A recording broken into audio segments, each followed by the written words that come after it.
नहमदुहु व नुसल्ली अला रसूल करीम अम्मा बाद। पश्चिम बंगला राज्य ऑल इंडिया मुजद्दिदिया मिशन सर्वधर्म सम्मेलन कमेटी के सदस्यों हैं हम मोहम्मद आसिफ। इसके अलावा सर्व भारतीय जातीय कांग्रेस नेशनल इंडिया गठबंधन पश्चिम बंगला राज्य कांग्रेस कमेटी के सदस्यों हैं हम हिंदू मुस्लिम सिख ईसाई जैन क्रिश्चन आदिवासी दलित हम सब है भाई भाई। मजहब नहीं सिखाता आपस में बैर रखना। हिंद है हम ये वतन है हमारा।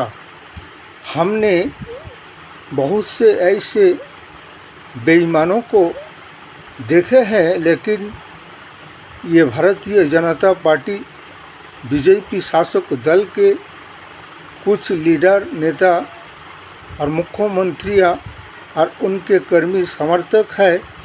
इनके जैसे बेईमानों को आज पहली बार देख रहे हैं, इसलिए कि ये सच को झूठ कहते हैं और झूठ को सच कहते हैं और अच्छे को बुरा कहते हैं और बुरे को अच्छा कहते हैं। ये सब अधर्मियों शख्स है और धर्म चोर इंसान है। जैसे कि उत्तराखंड के मुख्यमंत्री पुष्कर सिंह धामी, उत्तर प्रदेश के मुख्यमंत्री योगी आदित्यनाथ, असम के मुख्यमंत्री हेमंत बिश्व शर्मा, इसके अलावा पश्चिम बंगाल के मुख्यमंत्री अभी जो बीजेपी शासक दल का बना है शुभेंद्र अधिकारी, ये सब धर्म चोर इंसान है और अधर्मियों शख्स है। इसलिए कि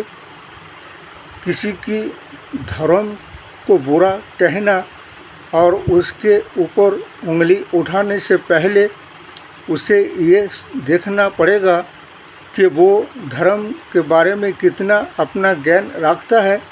क्या इस्लाम धर्म के इतिहास और उसके सच्चाई को जानते हैं? क्या उन्होंने कुरान पढ़ा है? क्या हदीस पढ़ा है?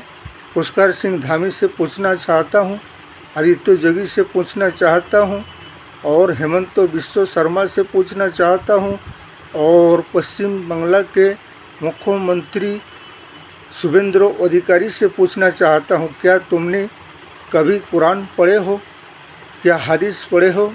या इस्लाम के इतिहास पढ़े हो? या तो फिर इस्लाम के बारे में तुम्हें क्या ज्ञान होगा जब किसी धर्म के धर्म ग्रंथ को कुरान को नहीं पढ़ा, उसका मायना उसका मतलब को नहीं जाना, उसका तर्जुमा को नहीं समझा, तो फिर तुम मदरसे को कैसे कह सकते हो कि यहाँ संतस और आतंकवादी का शिक्षा दिया जाता है?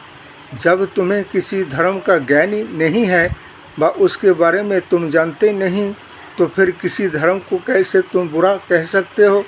इसलिए उसे अधर्मी शख्स कहते हैं, इसलिए कि ना तो अपने धर्म का सम्मान करना जानते हैं, ना ही दूसरे की धर्म का सम्मान करना जानते हैं। इसलिए जितने भी धर्म गुरु है और हिंदू समाज में जहाँ रामायण गीता महाभारत की शिक्षा तालीम दिया जाता है, तो फिर उनसे पूछना पड़ेगा कि रामायण में महाभारत और गीता में क्या आतंकवादी और संतसवादी का शिक्षा दिया जाता है? इसका भी तो इन्वेस्टिगेशन जांच करके देखना पड़ेगा। जितने भी हिंदू समाज में धर्मीय स्थल है वहाँ का भी तो इन्वेस्टिगेशन जांच होना चाहिए। सिर्फ मुसलमानों को बदनाम किया जा रहा है और उनकी मजहबी स्वाधीनता पर पाबंदी और प्रतिबंध लगाया जा रहा है और हिंदू और मुस्लिम के दरमियान एक खाई और दूरी पैदा किया जा रहा है और ये जातीयतावादी राजनीति किया जा रहा है। इसलिए ऐसे नेता और लीडरों से होशियार और सावधान रहने की जनगण को ज़रूरत है। जैसे कि एक संगठन भारतवर्ष में आरएसएस है, ना उनका रजिस्ट्रेशन है, ना वो सरकार को टैक्स देते हैं, बल्कि सारा ऑल इंडिया और विश्व में इस संगठन को चला रहे हैं और अब तक उसका रजिस्ट्रेशन भी नहीं है। ये अवैध संगठन है और मुसलमानों से और दीगर जाति समुदाय से कागज़ मांगा जाता है धर्मीय स्थल का। पहले आरएसएस के धर्मीय स्थल और उनकी संगठन की कागज़ की इन्वेस्टिगेशन जांच करके देखा जाए। तुम दूसरे से कागज़ मांगते फिरते हो और खुद के जब कागज़ दिखाने की बात आते हो तो जामुन बचा कर भागने लगते हो। ये कैसी बेईमानी है। ये तो सरासर सामने आ ही रहा है कि कैसा बेईमानी हो रहा है। कहाँ आइन कानून और शासन व्यवस्था है और कहाँ संविधान है।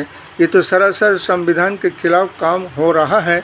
फिर भी उन्हें अच्छा और सही कहा जा रहा है और जो सही और अच्छा है उन्हें गलत कहा जा रहा है। यही तो हाल है बीजेपी शासक दल का। इसलिए जैसे कि उत्तराखंड के पुष्कर सिंह धामी मदरसा बोर्ड को बंद करने की बात करते हैं, पुष्कर धामी से हम पूछना चाहते हैं, तुम इस्लाम के इतिहास के बारे में, कुरान और हदीस के शिक्षा के बारे में क्या जानते हो? क्या तुमने कभी कुरान पढ़ा है? क्या तुमने कभी हदीस पढ़ा है? क्या तुमने कुरान का मतलब और उसका तर्जुमा मायने को जाना है? जब तुमने नहीं जाना तो तुम उसे कैसे गलत और मदरसा बोर्ड को बंद करने की बात कर रहे हो? इस्लाम के इतिहास में और इस्लाम में सबसे पहला होता है कि अपने ही धर्म के जितने भी मुसलमान मर्द व औरत व बच्चे हैं उन्हें पहले दिन की शिक्षा यानी कुरान और दीन इस्लाम की शिक्षा सीखना उसके लिए फ़र्ज होता है। उसके बाद दुनियावी शिक्षा जैसे हिंदी हुआ, अंग्रेज़ी हुआ, इसके अलावा मदरसा में पढ़कर कोई आलिम, कोई हाफिज़, कोई कारी, कोई मुफ्ती, कोई मौलाना बनते हैं। सरकार तो वैसे ही पढ़ लिख कर जो शिक्षित व्यक्ति है उन्हें तो रोज़गार नहीं दे पा रहा है और आलिम, मौलाना, मुफ्ती बन रहे हैं वो तो अपने ही रोज़गार का जरिया खुद ही निकाल लेगा। इसलिए तुम किसी धर्म और मजहब को बुरा मत कहो और अपने गलतियों की सुधार करो। इसलिए संविधान ने सबको अधिकार हक दिया है अपने मजहबी स्वाधीनता आज़ादी से रहने का और हमारे नेशनल इंडिया गठबंधन से यही कहना है कि ऐसे अधर्मीय संगठनों से, अधर्मीय शख्सों से होशियार रहने की ज़रूरत है। संविधान बचाओ, लोकतंत्र बचाओ, राष्ट्र बचाओ, जनगण को उसका स्वाधीनता आज़ादी से ज़िंदगी जीने दो और अपने अपने धर्म को अपने अपने तरीक़े से मानने का अधिकार हक दो। इस वीडियो को ज़्यादा से ज़्यादा लाइक दीजिएगा, शेयर कीजिएगा, सब्सक्राइब दीजिएगा।